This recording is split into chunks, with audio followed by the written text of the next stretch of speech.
El versículo clave es 1:19, Ajá. donde Jesús le dice a Juan, escribe las cosas que has visto, las que son y las que han de ser después de esta. Y las cosas que él había visto era la apariencia de Jesús con todas las características. No tomamos mucho tiempo para desarrollarlo. Uno puede pasar quizás un mes, 4 o 5 estudios hablando de todo lo que quiere decir Ujú. la presentación de Jesús. Le dije en la introducción que ese es un libro basado en el Antiguo Testamento, porque tiene solamente 300 y piquito de versículos, pero la mayoría de los comentaristas dice que tiene vínculos, más de 1000 vínculos con el Antiguo Testamento. Entonces uno tiene que conocer el Antiguo Testamento o tiene que tener eh, buenas herramientas para buscar en casi cada versículo que aparece del Antiguo Testamento el trasfondo de lo que se ve en este libro. Bueno, y respecto a eso, también, Jaime, en cuanto a lo que es Apocalipsis, por lo menos yo he estudiado en dos institutos bíblicos, un seminario y un instituto bíblico. Comencé la maestría ahí ¿cómo se llama? En Southwest. Y en todas las instituciones que he estudiado oficiales, siempre que enseñan Apocalipsis, muchas referencias del Antiguo Testamento. De hecho, muchas instituciones enseñan Daniel de Apocalipsis como una sola Sí, materia, y obviamente mucho de Ezequiel, y también hacen mucha referencia a lo que es la teología sistemática de escatología, que tiene que ver con eventos futuros. sí. Lo que pasa es que siempre que hablamos de profecía, la gente solamente piensa al futuro desde ahorita, pero todo lo que fue dicho en cualquier tiempo que era hacia el futuro se estudia como escatología, porque evento futuro para el tiempo que se dio la profecía, pues. Ahora, en el desarrollo, le voy a dar algunos comentarios personales que yo no he visto en comentarios, que yo pienso que son más válidos que muchos de los que se dan por los comentarios que se consigue. Eh, yo creo que un nuevo comentario, netamente nuevo, no existe del libro de Apocalipsis. Todos son copias de los antiguos. Entonces, si hay uno que tiene una opinión, entonces muchos van a copiar y van a usar la ilustración que dio fulano hace tantos años. Pero estamos tratando de ir versículo por versículo y sacar el sentido. Ahora, en lo que dijo Juan, lo que escribió del pasado era capítulo 1, las cosas que son es la edad de la iglesia y las que han de ser después de estas se refiere desde el rapto hasta la eternidad. Habla del milenio, habla del reino de Cristo y habla de la boda del Cordero. Todo eso está en el libro de Apocalipsis. Es un libro que desde el capítulo 4 está hablando de cosas que no han sucedido. Pero lo que vimos de verdad desde el versículo 4, vimos 4 y 5 era un vistazo de lo que es el cielo. Y cada uno tiene su idea de cómo es el trono de Dios, alrededor de Dios. El término cielo es, yo creo que no es un buen término. Vamos a hablar de la presencia de Dios, porque nosotros pensamos muchas veces el cielo y pensamos las calles de oro, que cada uno tiene su morada, etcétera. Pero eso es en la Nueva Jerusalén que sale al final del libro. Entonces vamos a ver que Juan vio uno sentado, que era Dios Padre, habla de la imagen de la aura alrededor del trono, habla de 24 ancianos que yo defino como representantes de la iglesia. Ahora, hay muchos comentaristas en este siglo que quieren decir que la iglesia ya ha tomado el puesto de Israel. Y no es cierto, la iglesia no es Israel. Israel es diferente. La iglesia fue algo totalmente distinto y diferente que Dios ha hecho para nosotros. Cuando aparece allí, no están los santos del Antiguo Testamento. Yo creo que en Daniel capítulo 12 Dios le dice que tú vas a quedar atrás y esperar hasta el último día. Y yo creo que antes de entrar en el milenio, Dios va a levantar a todos los creyentes judíos y creyentes del Antiguo Testamento, y ellos también van a entrar en el reino de Cristo en la tierra de 1000 años. Eh, Después vimos que hay 4 seres vivientes que siempre están adorando al Dios. Le mostré algunos versículos de los Salmos que habla de cómo todo el ambiente, la naturaleza, el hombre, las bestias, los animales, hasta las cosas angélicas o divinas o espirituales también adoran a Dios. Y yo creo que los 4 seres vivientes son una representación de lo que está adorando a Dios en los 4 sentidos. Y eso lo saqué del capítulo 9 del libro de Génesis, después del diluvio, cuando Dios habla de esas 4 partes. Hay animales y hay bestias y hay las aves del cielo y también el ser humano o el hombre. Luego, lo último que vimos en el capítulo 5, Dios estaba sentado en su trono y tiene en la mano derecha, dice un libro, pero lo que nosotros vimos que ese libro de verdad es un rollo, probablemente de, es un título quizás de propiedad, porque recuerde que el dominio de la tierra fue dado al hombre que lo perdió con el pecado. Y cuando Cristo murió, pagó el precio para ganar de nuevo el reino sobre toda la tierra. Y dice que este libro está escrito por dentro y por fuera y sellado con 7 sellos. Ahora, la primera parte de lo que llamamos nosotros la tribulación va a hablar de abriendo esos 7 sellos. Y luego vamos a ver 7 trompetas. Ahora, el número 7 es un número para madurez o perfección. Entonces ya yo creo que los 7 sellos que vamos a ver, entonces van a abrir el título y luego vamos a ver lo que sucede. Lo que vamos a ver en la primera parte, los primeros 4, son unos eh, caballos y jinetes que salen. Ahora, dice en el versículo 1, vi cuando el Cordero abrió uno de los sellos. Ok, recuerde, es el Cordero es el león de Judá, el Cordero y el león de Judá está hablando de Jesucristo. Jesucristo recibe el rollo y empieza a abrirlo un sello a la vez. Luego dice, y oí a uno de los 4 seres vivientes decir como con voz de trueno, ven y mira. Y miré, y aquí un caballo blanco, y el que montaba tenía un arco, y le fue dada una corona, y salió venciendo y para vencer. Ahora, hay muchas cosas que vemos aquí. Es un caballo blanco y hay muchas personas que discuten en cuanto a caballo blanco. Dice Jesucristo se monta siempre a caballo blanco, pero en la realidad Jesucristo eh, no salió con caballo blanco siempre. Recuerde cuando bajó en el día de domingo de Ramas que llamamos nosotros, entonces estaba montado sobre un asto.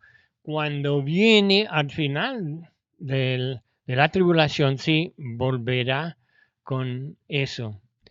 Y el caballo blanco y tiene su jinete. Y la pregunta es, ¿quién es el jinete? Si no es Jesucristo, ¿quién es el jinete? Dice que ese jinete tiene un arco, pero no dice que tiene flechas, solamente tiene el arco.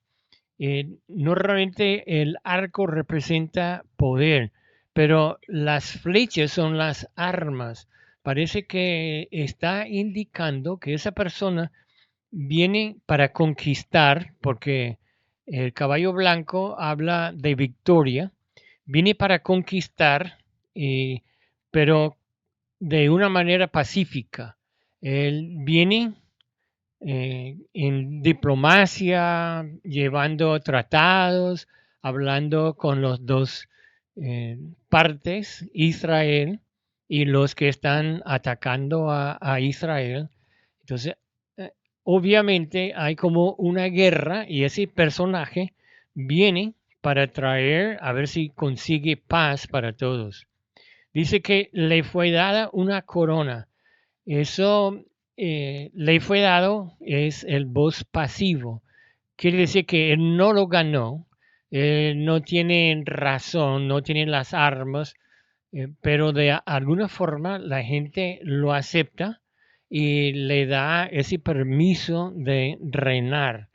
A lo mejor son las naciones donde de las dos partes que él consigue esos pactos de paz. Eh, pero también indica que es algo que Dios permite. Él no tiene el poder de ganarlo, pero Dios permite que ese hombre recibe ese liderazgo a nivel mundial. Dice que ese hombre saliendo, venciendo y para vencer. Él viene con esa idea de, de vencer, viene con esa idea de hacer el pacto de paz, pero lo hace de una forma distinta. En primera de Tesalonicenses, él trae, dice, porque vosotros, eh, capítulo 5, versículos 2 y 3. Porque vosotros sabéis perfectamente que el día del Señor vendrá como ladrón en la noche. Y cuando digan paz y seguridad, entonces vendrá sobre ellos destrucción repentina, como los dolores de la mujer encinta, y no escaparán. Él viene ofreciendo paz. Después del rapto, la iglesia se ha apartado, el Espíritu Santo no sigue funcionando o trabajando de la misma forma como antes. Entonces ya eh, él viene ofreciendo el paz. Como dice en 2 Tesalonicenses capítulo 2, vimos que el hombre aparece y la gente lo acepta.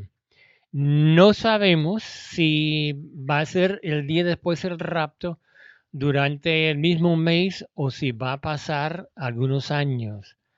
Es interesante que los judíos ahorita en su calendario ellos cuentan desde la creación del hombre. Ellos tienen su año nuevo en lo que es otoño. Al final del mes de septiembre o primeros de octubre es diferente cada año porque ellos no tienen un calendario solar, sino tienen lunar, calendario lunar. Entonces, cada tantos años tiene que ponerle un mes más para cuadrar el calendario solar con el calendario que usan, que es lunar. Entonces, más o menos en esas fechas, y entonces está hablando del tiempo que ellos dicen que en la Tierra tiene menos de 5.800 años. Algunos comentaristas han dicho, bueno, Dios obra en bloques de 1.000 años, pero eso tampoco es cierto. El- las dispensaciones o las divisiones del Antiguo y Nuevo Testamento, cada uno se ve, tiene un lapso diferente. Y cuando hablamos de las eras de la iglesia, también ellos, algunos eran muy cortos, como el primero, el deseable, el apostólica solamente duró hasta el año 100. Cristo murió probablemente en el año 31, entonces tenía menos de 70 años. Cuando muere Juan, el último apóstol, entonces entramos en la segunda iglesia, la de Esmirna, que representa la edad cuando la persecución de la iglesia. Entonces, ese hombre viene y tiene una idea y el mundo ya ha sufrido mucha guerra. Entonces, yo creo que la guerra es de años.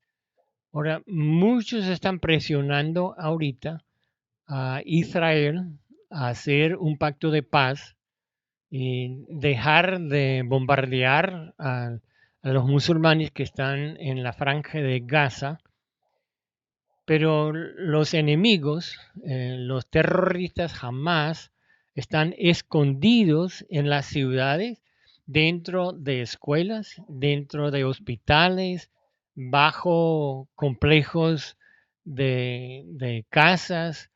Ellos buscan centros donde hay mucha gente para tener su, su cúpula, los líderes de Hamas y esconderlos allí. Entonces Israel cuando ataca tiene que atacar a donde están los líderes. Piensan si pueden acabar con todos los líderes, entonces pueden negociar paz. Bueno, eh, viene el hombre después de años de guerra, el mundo ya está harto de guerra, todo el mundo está clamando la paz. Y en Daniel capítulo 9, cuando vimos la profecía de las 70 semanas, la última parte del versículo 26 y el versículo 27 habla de la última semana. Ahora sí recuerde, cuando Daniel habla de una semana, no está hablando de una semana de días, está hablando de una semana de años, es decir, un lapso de 7 años. En la profecía de 70 semanas, hemos visto que ya ha cumplido 69 de las semanas. Terminó con la muerte del Mesías, con la muerte de Jesucristo. Hay muchos eruditos que han estudiado y dan la profecía al día que Jesús bajó del monte de Olivos montado sobre el asno, entrando en Jerusalén, ofreciéndose como rey de ese reino que Dios va a establecer en Jerusalén. Y ellos le rechazaron. Bueno, en Daniel 9, 26, 27 dice, y el pueblo de un príncipe que ha de venir destruirá la ciudad y el santuario. Ahora, la ciudad está hablando de Jerusalén. Toda la profecía de las 70 semanas, que son Daniel 9, 24 a 27, está dirigido al pueblo de Israel. Y muchas personas se equivocan tomando lo que está escrito a Israel y aplicándolo a nosotros como países o como iglesia, etc. Pero no se puede hacerlo. Y dice, y por otra semana, 7 años, confirmará el pacto con muchos. A la mitad de la semana hará cesar el sacrificio y la ofrenda. Después con muchedumbre de abominaciones vendrá el desolador hasta que venga la consumación y lo que está determinado se derrame sobre el desolador. En esa profecía nos dice varias cosas. Uno, que los judíos van a tener un templo, van a estar practicando ya sacrificios dentro del templo y va a venir el anticristo y va a entrar y va a parar los sacrificios. Dice en la mitad de la semana. Ahora, si las semanas son 7 años, la mitad sería 3 años y medio. En el libro de Apocalipsis habla de 1260 días, que son 42 meses, que son 3 años y medio de 30 días cada mes. El mes profético es de 30 días. Entonces ya habla de dos mitades de la tribulación. Uno, cuando el anticristo, que llamamos nosotros el anticristo, entra y va a cesar o terminar los sacrificios, va a levantar ahí también un ídolo dentro del templo. Va a ser un sacrilegio para ofender a los judíos y para tomar control de Jerusalén. Pero él va a firmar un pacto de 7 años. Ahora, la iglesia va a salir, según mi interpretación del rapto de la iglesia, es antes de empezar la tribulación. La tribulación cuando empieza cuando firmen ese pacto. Ahora, yo creo que aquí indica algo que va a haber un lapso entre el rapto y la tribulación, porque los judíos tendrán que conseguir permiso para construir el templo, tienen que levantar el templo, tienen que empezar a hacer los sacrificios. Yo creo que el primer día que empiezan a hacer los sacrificios en el templo se puede marcar el principio o el primer día de los 7 años, de tribulación. Espero que no le estoy confundiendo, espero que entiende lo que estoy diciendo. Ahora, ese hombre viene con un caballo blanco que ofreciendo pacto de paz representado por paz, blanco, por victoria. Y el jinete es el anticristo.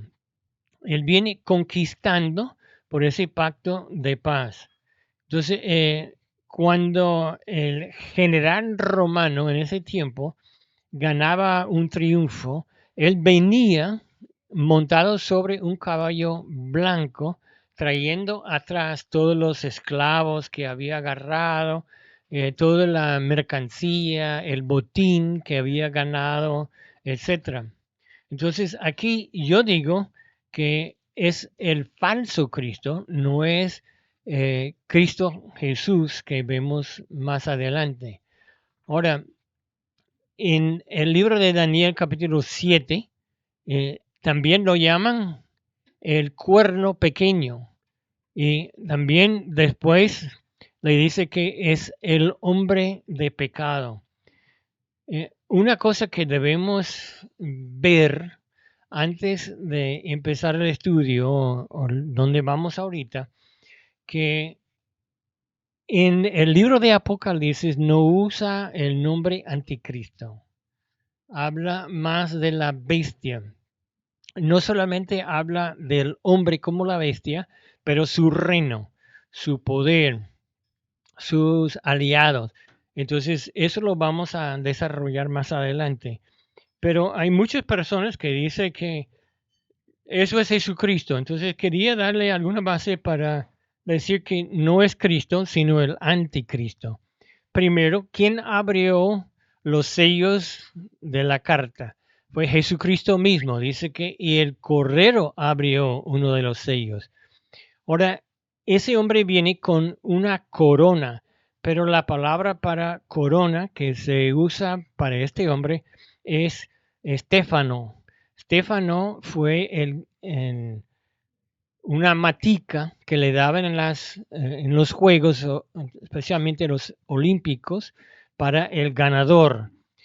Cristo, cuando viene al final del libro de Apocalipsis, trae unas coronas, pero son diademas, son coronas de reyes establecidos. Entonces hay una diferencia entre la corona del anticristo y las coronas de Jesucristo.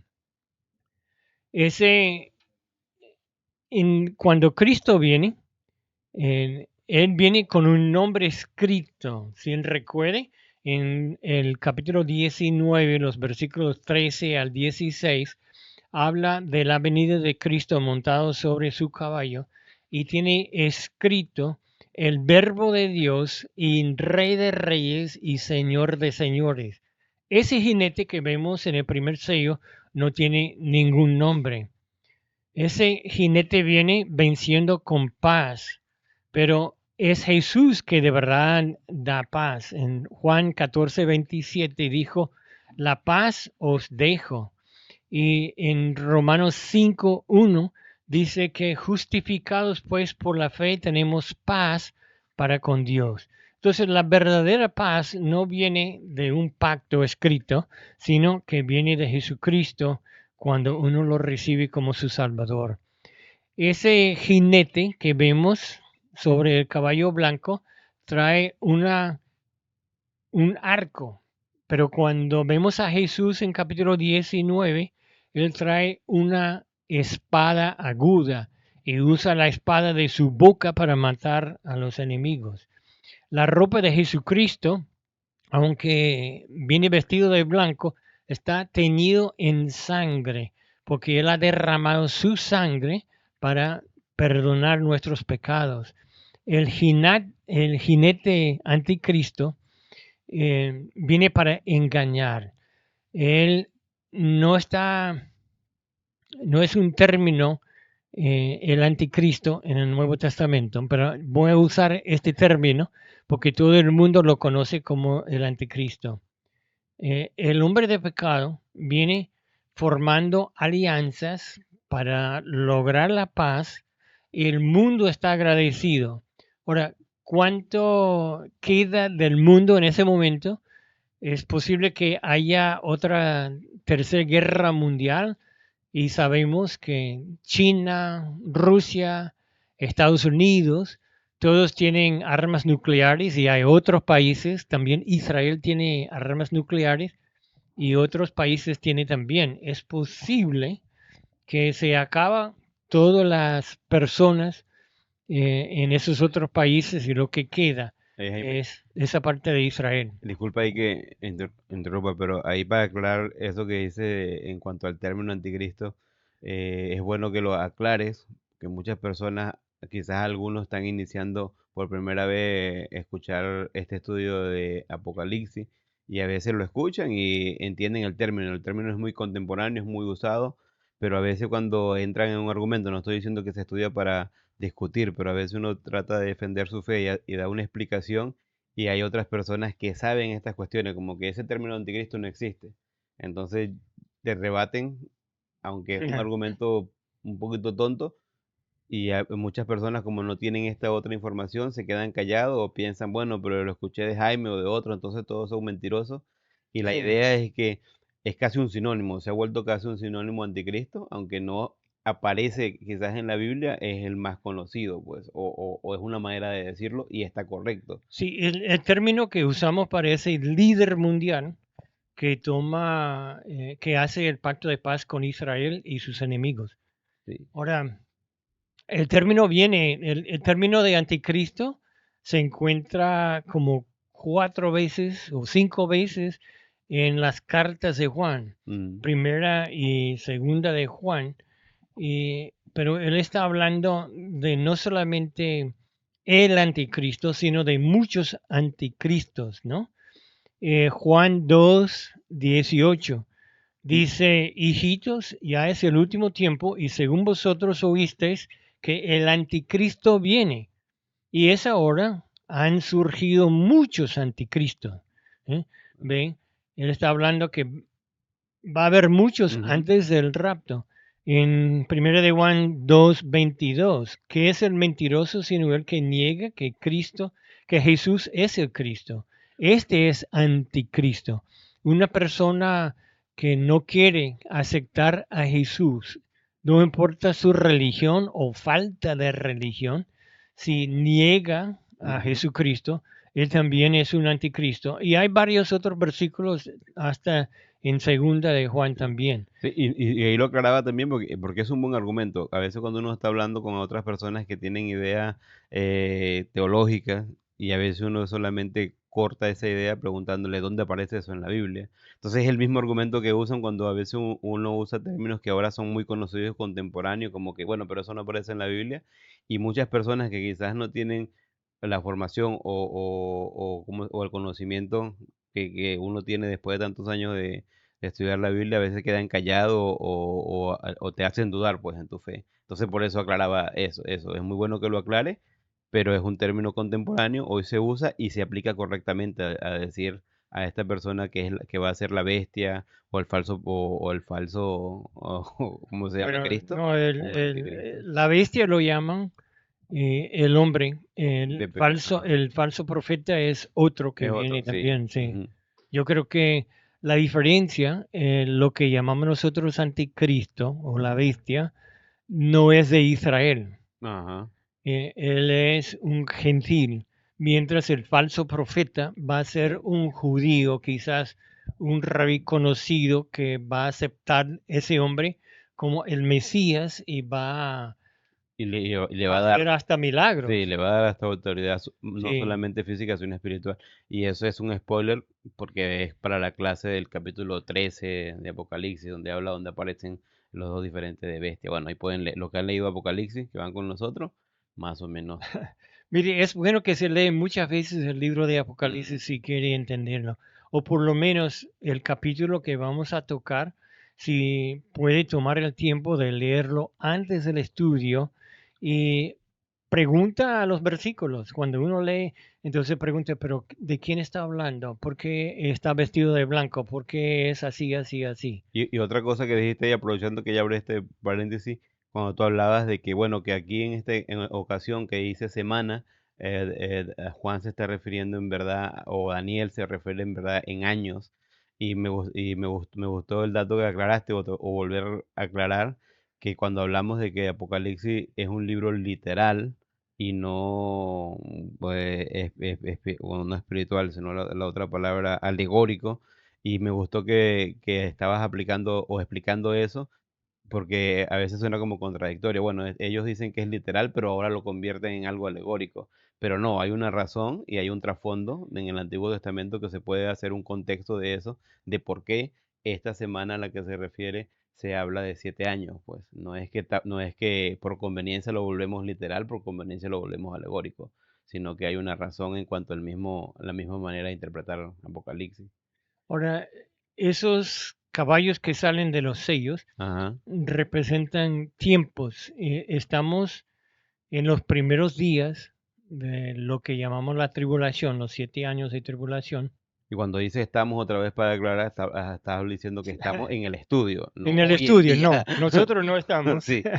literalmente, sino que en el estudio estamos hablando de los primeros meses o semanas. Bueno, como dije, cuando firmen el pacto, ya eso es cuando empieza la tribulación. Yo no sé por cuánto el hombre va a lograr mantener la paz, pero lo que vemos con el segundo sello, entonces trae otra cosa. Dice, y cuando abrió el segundo sello, oí al segundo ser viviente que decía, ven y mira.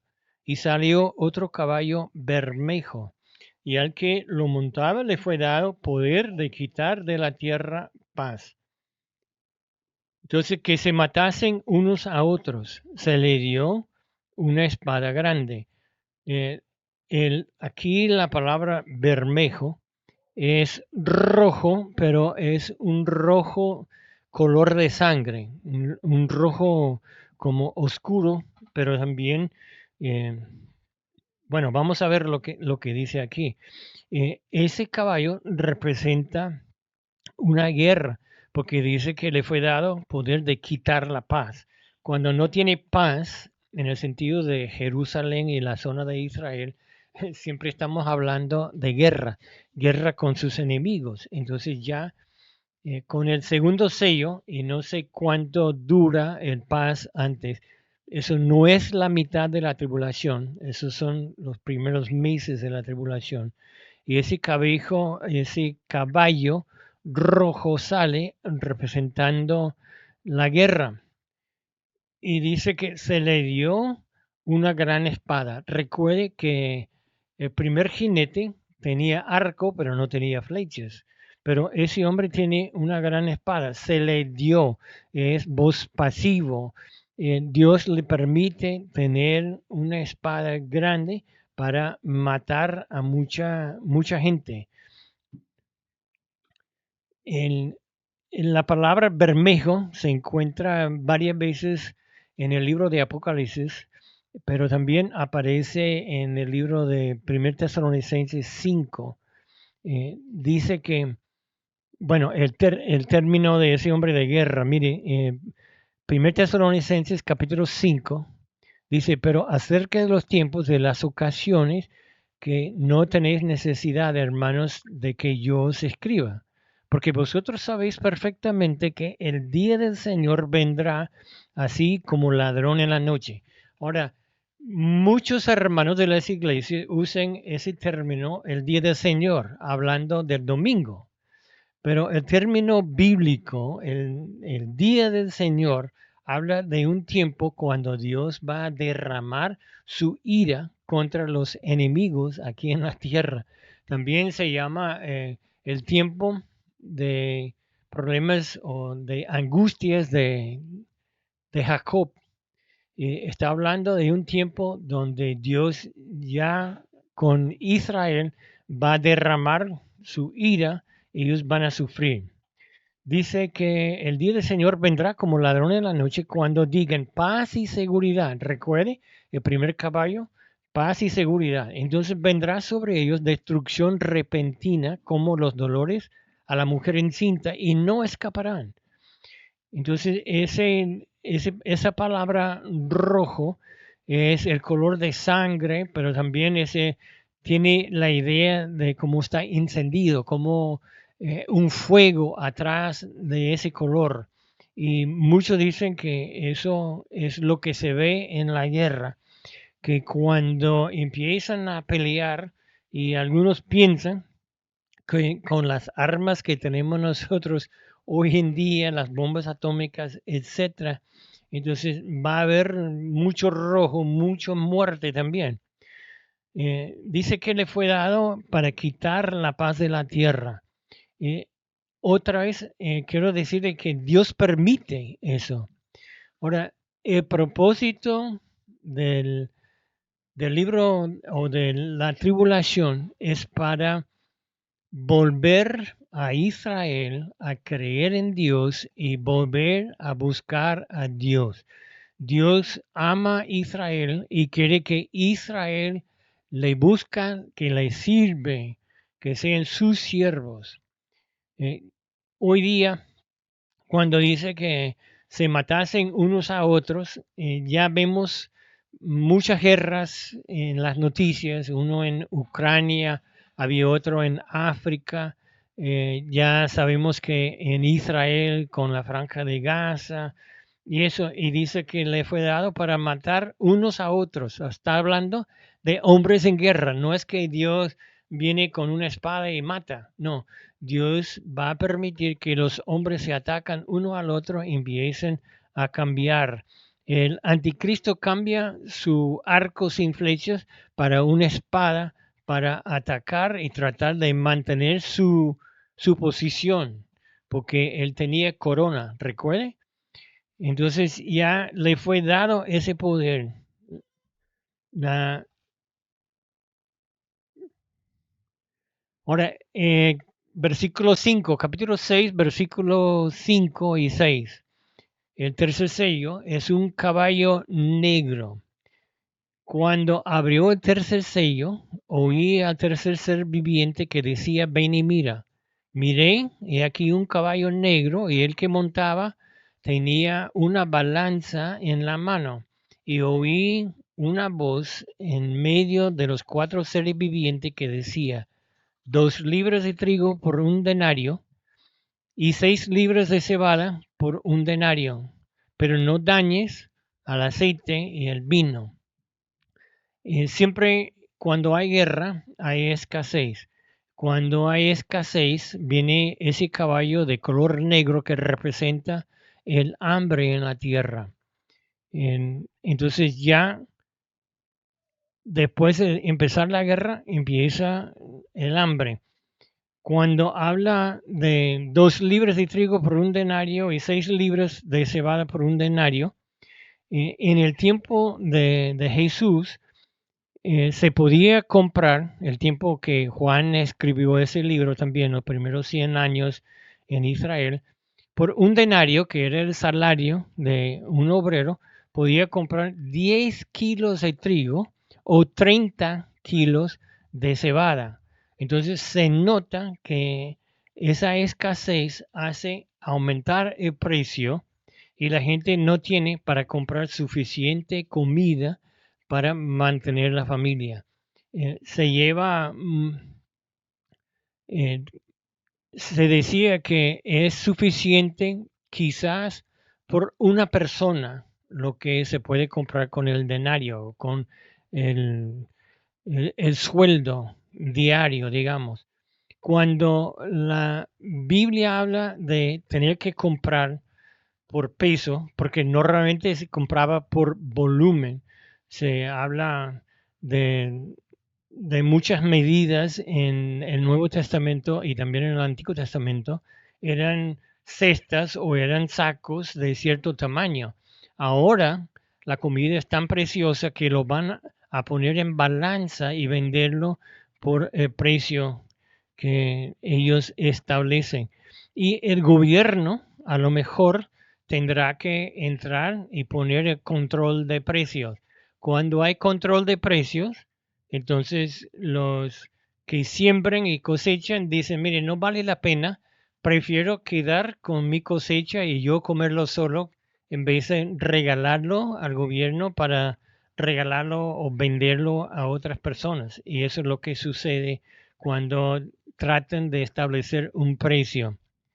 Pero si recuerde, en el tiempo de José, cuando José estaba como el segundo en el país de Egipto, y vinieron sus hermanos, su papá, que era Jacob o Israel, mandaba algunas de las cosas, las delicias de la tierra. Tenía almendras, tenía algunas frutas y tenía vino, pero no tenía comida para mantenerse, para comer todos los días. Y va a haber lo mismo, lo que es la cesta básica va a desaparecer, va a ser demasiado caro. Ahora, ese es un artículo que yo saqué cuando estaba en Venezuela. De verdad, eh, tiene una fecha, era 4 de septiembre en el año 2014, hace 10 años, que ahorita estamos en 2024. Eso era el gobernador del estado Aragua, que es un hombre que todavía sigue en el gobierno, Tarek El Aissami, que en 2017 lo hicieron vicepresidente, no sé qué cargo tiene ahora, no sé dónde está ahorita, pero él afirmó que los venezolanos son más pobres, pero son más leales al proyecto de la revolución que empezó Chávez. Le leo la cita que él dio.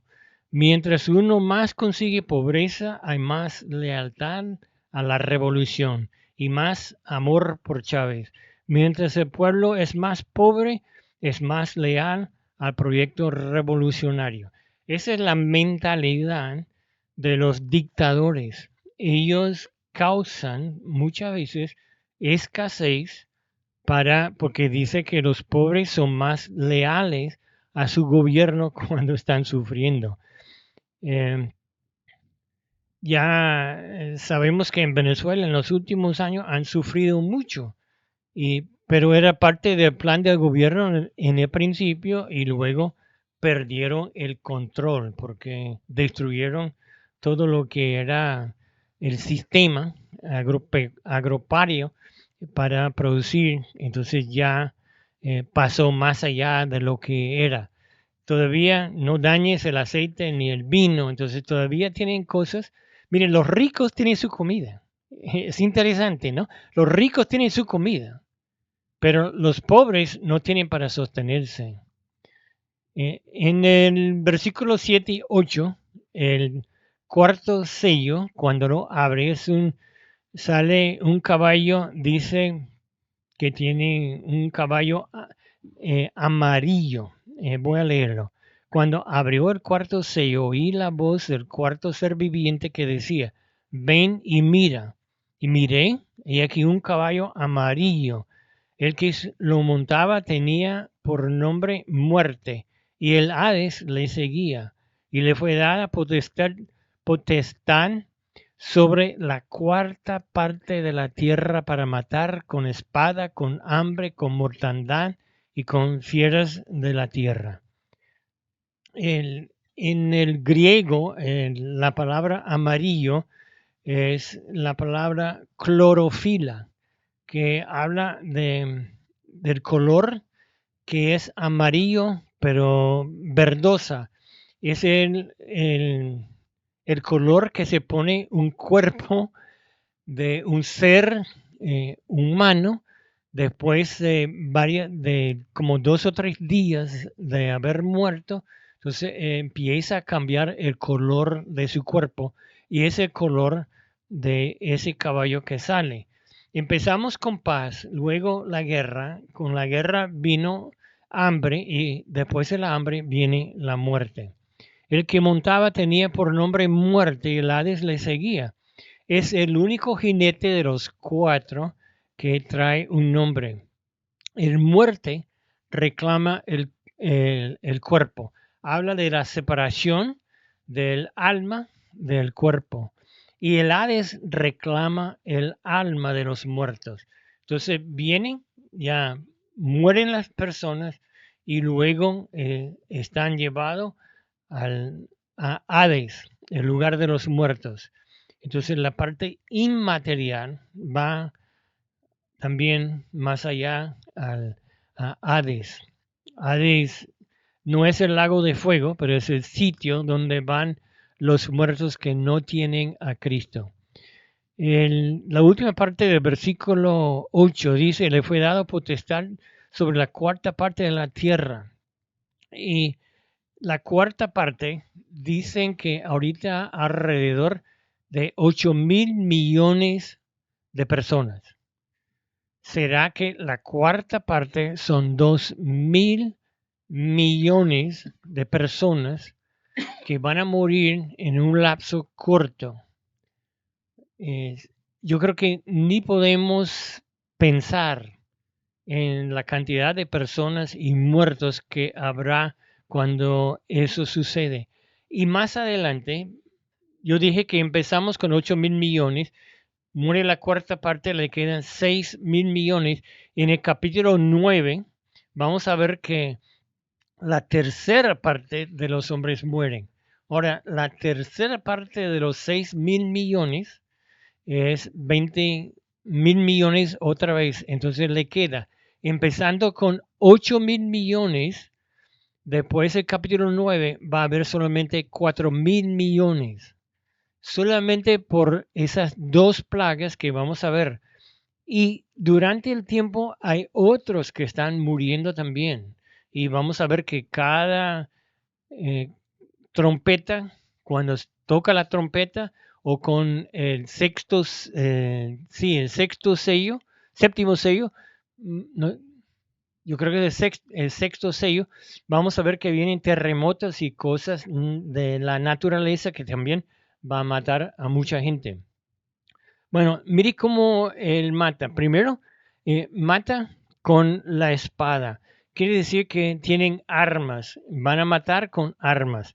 Mata con hambre. Cuando los hombres están peleando, no tienen tiempo para sembrar y cosechar.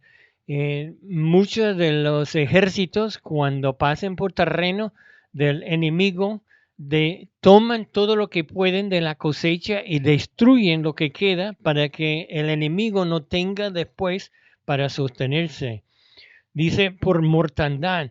La mortandad aquí está hablando de enfermedades y pestilencias que acompañan siempre a la guerra.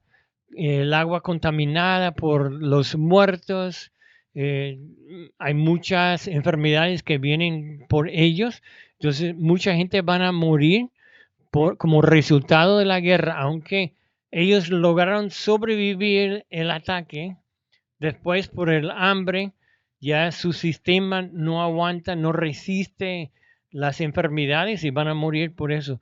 Pero la última, hermanos, es algo espantoso y por las fieras de la tierra.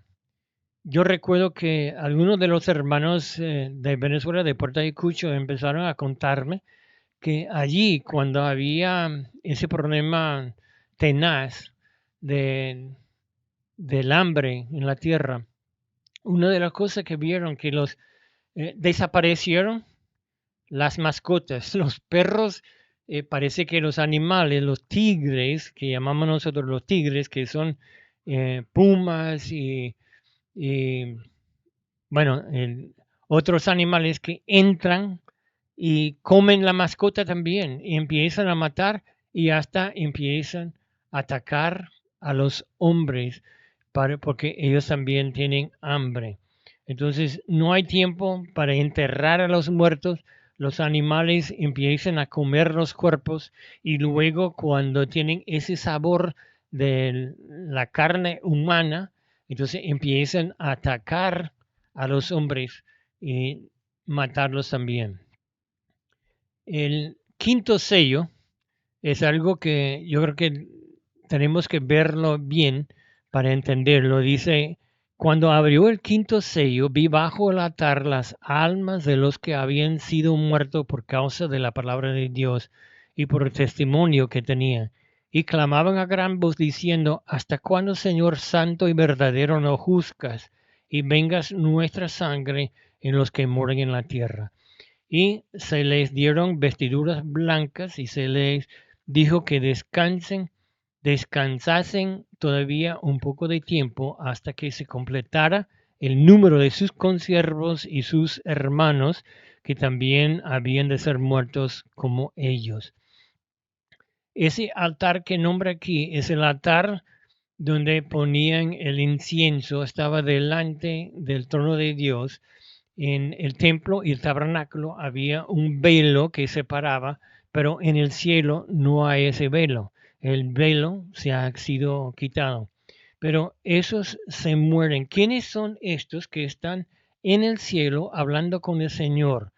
Y dice que son los que han muerto por causa de la palabra de Dios y por el testimonio que tenía.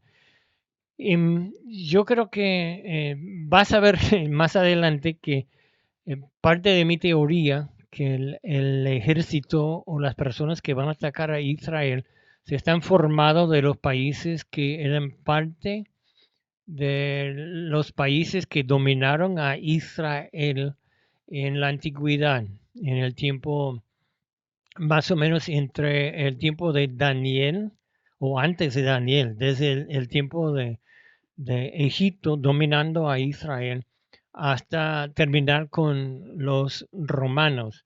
Ahora Israel tiene libertad, pero en esos países todos ahora son países musulmanes.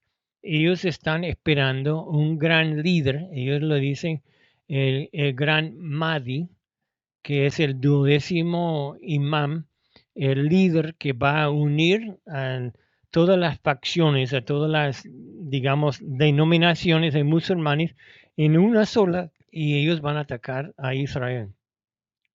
Una de las cosas que ellos no aceptan es que una persona tenga una Biblia, que una persona habla con otros en cuanto a Cristo.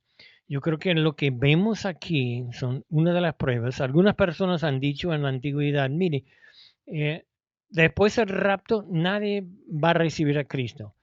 Y eso no es cierto. La verdad es que vemos aquí, después del rapto, empezando la tribulación, aparecen esas almas bajo el altar. Son personas que han recibido a Jesucristo, que han salido anunciando a Jesucristo a las otras personas, anunciando, mire, estamos en la tribulación, estamos en los últimos días, hay una sola esperanza y es Jesús. Y van a explicarlo y muchas, yo creo que, bueno, va a decir aquí en capítulo 7 y luego en el capítulo 14 que hay millares y millares de personas que van a recibir a Cristo durante el tiempo de la tribulación. Yo creo que lo que sucede, hermanos, que muchas personas que están en las iglesias hoy día dicen que son cristianos, pero de verdad no han recibido a Cristo como Salvador, no han entendido suficiente el mensaje no entienden que no son creyentes legítimos, creyentes salvados con vida eterna, y cuando sucede el rapto van a quedar atrás. Al principio ellos van a estar aplastados, pero van a buscar eh, ayudar su ser, su alma, y van a buscar a Dios. Van a agarrar Biblias que fueron dejados atrás, o van a ver videos, si todavía existen videos en ese tiempo, y van a empezar a escuchar el mensaje y van a empezar a leer el mensaje en la Biblia. Tanto que los musulmanes van a ser, o el reino del anticristo, en la bestia, va a prohibir tener Biblias o hablar con otras personas de su fe. En muchos países musulmanes ahorita, si tú conviertes a otra persona de Islam, la religión de los musulmanes, a cristianismo, a la fe de Cristo, es pena de muerte. Si esa persona está discipulado, si esa persona está bautizado, entonces ya es una evidencia que tú estás trabajando en contra de su religión y ellos te van a atacar. Mire, dice aquí que estos son verdaderos creyentes y yo creo que esos van a venir de todas partes del mundo. Después del rapto va a quedar suficiente evidencia para muchos conocer a Cristo y ellos van a recibirlo. Mire, aquí en esos versículos, ellos están bajo el altar y dicen, ¿hasta cuándo, Señor? Pero eso ha sido de verdad el clamo del ser humano, del creyente a través de todas las edades. Pero Dios, ¿por qué permite que ellos siguen persiguiendo y destruyéndonos? Y ellos van a estar clamando, pero ahora en el cielo, y van a estar allí enfrente del trono de Dios clamando. Ellos están bajo ese altar. Ellos son mártires. Y los mártires, en la palabra que dice que fueron matados, es una palabra que significa que fueron degollados, inmolados, matados cortándole la cabeza. Ahora, el mundo quedó sorprendido cuando vimos la pena de muerte que ISIS dio a muchas personas. Algunas personas lo crucificaron, a otros lo tiraron de edificios, pero la mayoría los tomaron y le dieron la oportunidad. Acepta que Mahoma es el profeta y que Alá es el único Dios, o te vamos a cortar la cabeza. Y vimos, así hay videos donde sacan la espada y le dan y le cortan la cabeza de esas personas. Esa es la palabra que se usa aquí. Mire, eso no ha sido una forma de matar, de ejecutar a los condenados por muchos años, pero está volviendo a ser la moda. Pero la moda de Islam o de los musulmanes. Dice aquí en versículo 11, se les dieron vestiduras blancas y fueron dicho, descansa. Mire, hay un grupo en el Antiguo Testamento, llamamos nosotros los creyentes del Antiguo Testamento. ¿Ok? Esas son personas que eran principalmente, no totalmente, pero principalmente fueron personas descendientes de Abraham y sus hijos, etc. Luego del Antiguo Testamento, después de la muerte de Cristo, cuando vino el Espíritu Santo, se formó la iglesia. Cada creyente tiene al Espíritu Santo en su corazón. Cuando viene el rapto, el Espíritu Santo está llevado, todos los creyentes se van. Cuando empieza, después del rapto, las personas van a empezar a encontrar las evidencias y van a buscar a Dios. Y muchas de esas personas van a recibir a Cristo, aún sabiendo que es pena de muerte creer en Jesucristo. Muchos van a dar sus vidas creyendo en Jesús. Y el Señor le dice, mire, ustedes son un grupo diferente. Ellos no son del Antiguo Testamento. Ellos no son de la iglesia. Ellos son creyentes o santos de la tribulación. Son los que salen de la tribulación o la gran tribulación que viene sobre toda la tierra. Es un grupo diferente aparte.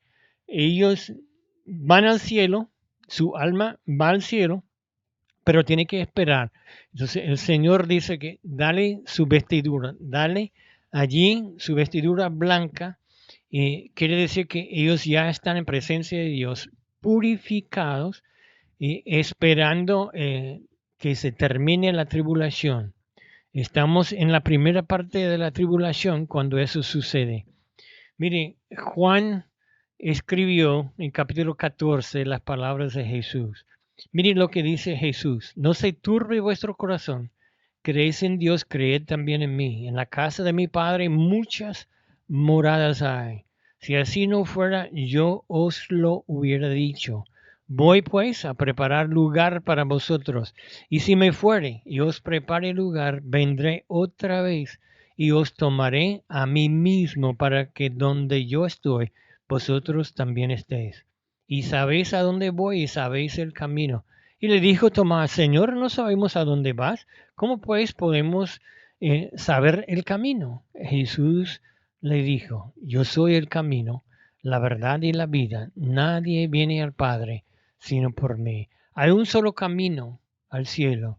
Hoy día el mundo quiere convencernos de que hay muchos caminos que llegan a Dios, pero hay un solo Dios verdadero y tiene un hijo que vino a la tierra, vivió aquí, entregó su vida, murió por tus pecados. Pero tú tienes que recibir. Dios dice, mire, la sangre de mi hijo te purifica y puedes venir al cielo. Pero tiene que aceptar ese perdón que Él ya compró. No hay otra entrada. Y los que no reciben a Jesús, los que no creen en Él, no irán al cielo. No importa cuántas religiones tiene o cuán santo piensa que es. Solamente por Jesucristo puede entrar en el cielo. Y eso es lo que estamos mirando aquí. Hemos visto solamente 5 de los sellos. Quedan 2 sellos más y luego empiezan las trompetas. Ya estamos desarrollando lo que es la gran tribulación aquí en la tierra. Que Dios les bendiga.